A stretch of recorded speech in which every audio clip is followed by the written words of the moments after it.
রাত গভীর, চারদিকে নীরবতা। সাহারা নামের এক তরুণী জানালার ধারে বসে থাকে। তার চোখে ঘুম নেই, হৃদয়ে শান্তি নেই।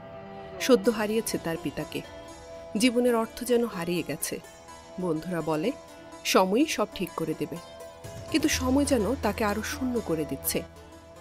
এক রাতে সাহারার ছোট ভাই তার হাতে একটা বই তুলে দেয়, ডোন্ট বি স্যাড।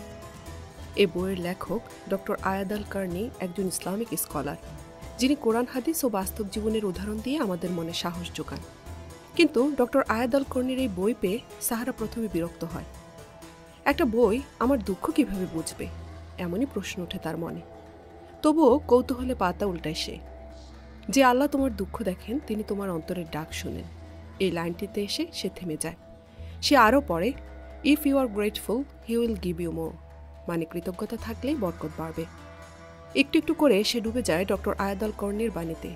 বইটি কোনো শুষ্ক আদেশ দেয় না, বরং তার দুঃখকে বুঝতে চেষ্টা করে। আল কর্নি তাকে বলে, তুমি কষ্ট পাওয়ার জন্য সৃষ্টি হওনি, তুমি আল্লাহর নৈকট্য লাভের জন্য সৃষ্টি। এ বই থেকে সাহারা শিখে, যা চলে গেছে তা চলে গেছে।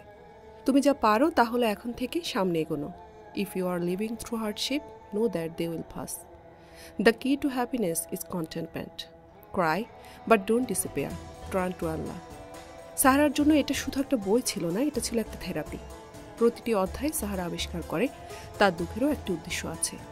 যেমন নবী ইউনুস আলাইসাল্লাম অন্ধকারে আল্লাহকে ডাকেন, তেমনি সাহারাও ধীরে ধীরে সিজদাতে ফিরে আসে। বইটিতে সে পড়ে কোরআনের একটি আয়াত, Verily, with hardship comes ease.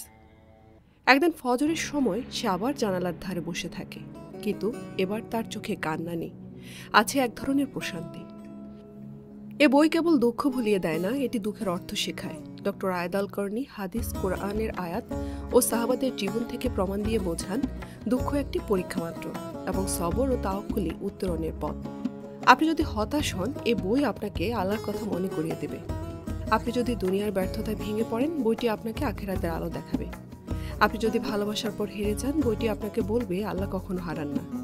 বইটি পড়ার শেষে সাহারা বুঝতে পারে, কাদা মানেই দুর্বলতা নয়, বরং তা আল্লাহর নিকট যাওয়ার এক মাধ্যম। ডোন্ট বি স্যাড কেবল একটি বই নয়, এটি একটি দোয়া, একটি আলিঙ্গন, একটি আলো। ডক্টর আয়াদ আল কার্নির এই বইটি আমাদের শেখায়, জীবনের সকল কষ্ট ও হতাশা আসলে আল্লাহর পরিকল্পনারই অংশ। আমরা যখনই ধৈর্য ধরে আল্লাহর উপর ভরসা রাখি, তখনই অন্তরের শান্তি পাই। বইটির প্রায় 470 পৃষ্ঠায় ছোট ছোট অধ্যায়ে দেওয়া হয়েছে অনেক শক্তিশালী গল্প, নবীদের জীবন থেকে শুরু করে আধুনিক বিশ্বের প্রেরণাদায়ক মানুষদের জীবন কাহিনী। আমার সবচেয়ে ভালো লাগার বিষয় হলো, লেখক সরল ভাষায় কোনো মিথ্যে আশা না দিয়ে সত্যি সত্যি জীবনের বাস্তব কথাগুলো বলে গেছেন। আমাদের ভুল অভ্যাস চিনতে সাহায্য করেছেন, আর কিভাবে আল্লাহর প্রতি বিশ্বাস রাখলে আমরা জীবনের সব দুঃখ কাটিয়ে উঠতে পারি সেটাও শিখিয়েছেন। আমার ব্যক্তিগত অভিজ্ঞতায় এই বইটি পড়ার পর আমি বুঝতে পেরেছি, দুঃখ দুর্দশা জীবনের একটি অস্থায়ী অধ্যায় মাত্র। সত্যিকারের শান্তি আসে আল্লাহর উপর ভরসা রেখে এবং জীবনের ছোট ছোট নিয়ামতের প্রতি কৃতজ্ঞতা প্রকাশ করে। যারা এখনো হতাশ, যারা মানসিক চাপের মধ্যে আছেন, তাদের আমি বলতে চাই, এই বইটি পড়ুন। শুধু পড়বেন না, বুঝে বুঝে আমল করুন। মনে রাখবেন, জীবনে দুঃখ থাকবে, কিন্তু আপনি যখন আল্লাহর উপর ভরসা রাখবেন, তখন ডোন্ট বি স্যাড হবে আপনার জীবনের এক অমূল্য মন্ত্র। বইটির লিঙ্ক ভিডিও ডিসক্রিপশনে দেওয়া আছে, এখনই অর্ডার করে পড়ে ফেলুন। আজকের মতো এখানেই বিদায়। আল্লাহ হাফিজ।